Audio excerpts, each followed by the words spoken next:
Hello.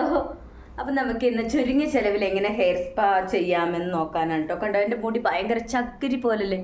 നോക്കൂ, വളരെ ഇതായിട്ട് ഇവിടെ കുറച്ച് വെള്ളത്തിൻ്റെ പ്രോബ്ലം ഉണ്ട് കേട്ടോ. അതുകൊണ്ട് കുളി കഴിഞ്ഞ് വരുമ്പോഴേക്കും ഇങ്ങനെ റഫായിട്ടുണ്ടാവും മുടി. അപ്പം നമുക്കിന്ന് വളരെ ചുരുങ്ങിയ ചിലവിൽ ഒരു ഹെയർ സ്പാ എങ്ങനെ തയ്യാറാക്കാമെന്ന് നോക്കാം. അതിന് ഞാൻ എടുത്തിട്ടുള്ളത്, ഞാൻ എൻ്റെ മുടിക്ക് അളവിലുള്ളതാണ് കേട്ടോ എടുത്തിട്ടുള്ളത്. നിങ്ങൾ നിങ്ങളുടെ മുടിക്ക് അനുസരിച്ചിട്ട് കൊണ്ടുവരാം. അപ്പം നമുക്ക് വീഡിയോയിലേക്ക് പോയാലോ.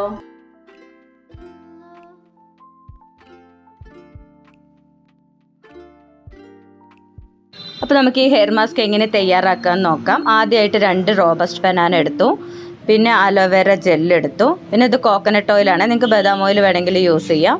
പിന്നെ വൈറ്റമിൻ ഇ ക്യാപ്സൂൾ എടുത്തു. ഹലോ, അങ്ങനെ ബനാന ഞാൻ നല്ലപോലെ അരച്ച് കൊണ്ടുവന്നിട്ടുണ്ട് കേട്ടോ. നല്ലപോലെ അരയണേ. അരയാത്ത പീസ് എന്തെങ്കിലും ഉണ്ടെങ്കിൽ എടുത്ത് മാറ്റണം. എന്നിട്ട് ഒന്ന് സ്മാഷ് ചെയ്തെടുത്താൽ നന്നായിട്ടുണ്ടായിരിക്കും. അതിനുശേഷം ഞാൻ 2 വൈറ്റമിൻ ഇ ടാബ്ലറ്റ് എടുത്തു. അതിനെ കട്ട് ചെയ്തു, സിസർ കൊണ്ട് അതിൻ്റെ അറ്റം കുറച്ച് കട്ട് ചെയ്തിട്ട് അതിനെ സ്ക്യൂസ് ചെയ്ത് ഒഴിക്കുക കേട്ടോ. പിന്നെ നെക്സ്റ്റ് നമ്മൾ എടുക്കാൻ പോകുന്നത് അലോവേര ജെല്ലാണ്. അലോവേര ജെല്ല് വീട്ടിലുണ്ടെങ്കിൽ നമുക്കത് യൂസ് ചെയ്യാം. എൻ്റെ കയ്യിൽ ഇപ്പോൾ ഇല്ല, അതുകൊണ്ട് ഞാൻ കടയിൽ നിന്ന് വാങ്ങിയ ജെല്ലാണ് യൂസ് ചെയ്യണത്. അലോവേര ജെല്ല് ഇട്ടതിന് ശേഷം ഞാൻ പിന്നെ എടുക്കുന്നത് 2-3 സ്പൂണ് കോക്കനട്ട് ഓയിലാണ് കേട്ടോ. അത് ഇട്ടതിന് ശേഷം നന്നായിട്ട് മിക്സ് ചെയ്തിട്ട് തരിതരിപ്പൊന്നുമില്ലാതെ നല്ലപോലെ യോജിപ്പിച്ചെടുക്കണേ. ഹലോ, അങ്ങനെ അത് മിക്സ് ചെയ്ത് വന്നിട്ടുണ്ട് കേട്ടോ. ഞാൻ എൻ്റെ അളവിനുള്ളതാണ് എടുത്തിട്ടുള്ളത്. 2 റോബസ്റ്റ പഴം എടുത്തിട്ടുണ്ട്, പിന്നെ ആവശ്യത്തിന് aloe vera gel, 2 vitamin E capsule എടുത്തു. പിന്നെ ഏത് ഓയിൽ വേണമെങ്കിലും യൂസ് ചെയ്യാം കേട്ടോ. നിങ്ങൾ തലയിൽ ഏത് ഓയിലാണ് യൂസ് ചെയ്യണമെന്ന് വെച്ചാൽ അത് യൂസ് ചെയ്യാം. പിന്നെ കോക്കനട്ട് ഓയിലോ ബദാം ഓയിലോ ഒലീവ് ഓയിലോ ഏതാണെങ്കിലും കുഴപ്പമില്ല. ഇനി നമുക്കിത് നല്ലപോലെ തലയിൽ അപ്ലൈ ചെയ്യാം.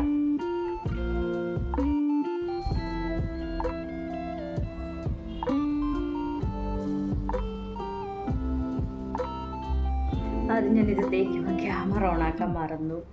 അതാണ് സ്റ്റാർട്ടായിപ്പോയി. ഇങ്ങനെ ഒരു ബ്രഷ് എടുത്തിട്ട് നമുക്ക് ഓരോ ഭാഗത്തും തേച്ച് നല്ല പോലെ ഓരോ സൈഡായിട്ട് തേച്ചെടുക്കാം കേട്ടോ. അപ്പം ഞാൻ തേച്ചിട്ട് വരാം.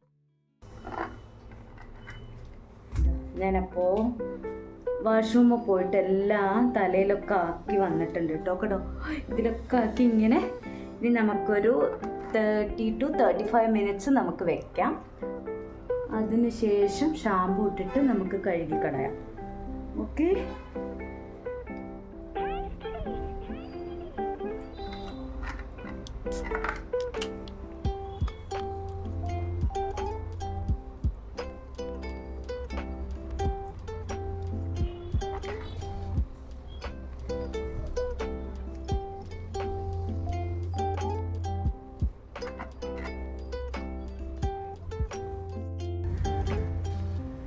ഹലോ, അങ്ങനെ കുളിച്ച് വന്നിട്ടുണ്ട്, മുടിയൊക്കെ ഉണക്കിയിട്ട് കേട്ടോ. നോക്ക്, നല്ല ഡിഫറൻസ് ഇല്ലേ, നിങ്ങൾക്ക് കാണാൻ പറ്റുന്നുണ്ടോ? നല്ല സ്മൂത്തായിട്ടില്ലേ മുടി? അതേപോലെ തന്നെ കുറച്ച് ബ്ലാക്ക് ആയിട്ടില്ലേ, കുറച്ചധികം നല്ല പോലെ ഷൈനിങ് ആയിട്ടില്ലേ.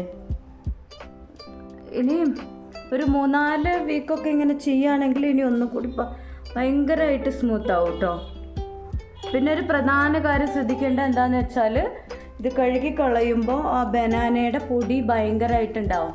അതിനെ നല്ലപോലെ കഴുകി ഷാമ്പൂ ഇട്ട് വാഷ് ചെയ്തതിന് ശേഷം നന്നായിട്ട് കോംബ് ചെയ്യണം. നനഞ്ഞ മുടിയിൽ തന്നെ കോംബ് ചെയ്തിട്ട് അതെല്ലാം കളയണം, അല്ലെങ്കിൽ ഡാൻഡ്രഫ് ഉണ്ടാവും.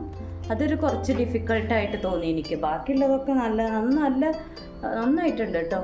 ഹെയർ എന്താ കണ്ടില്ലേ. അപ്പോൾ എല്ലാവർക്കും വീഡിയോ ഇഷ്ടമായി എന്ന് വിചാരിക്കണം. വീഡിയോ ഇഷ്ടമായിട്ടുണ്ടെങ്കിൽ ഒന്ന് ട്രൈ ചെയ്ത് നോക്കുക. ട്രൈ ചെയ്ത് നോക്കിയിട്ട് റിസൾട്ട് എങ്ങനെയുണ്ടെന്ന് എനിക്ക് കമൻറ്റ് ചെയ്യാം. Okay, by.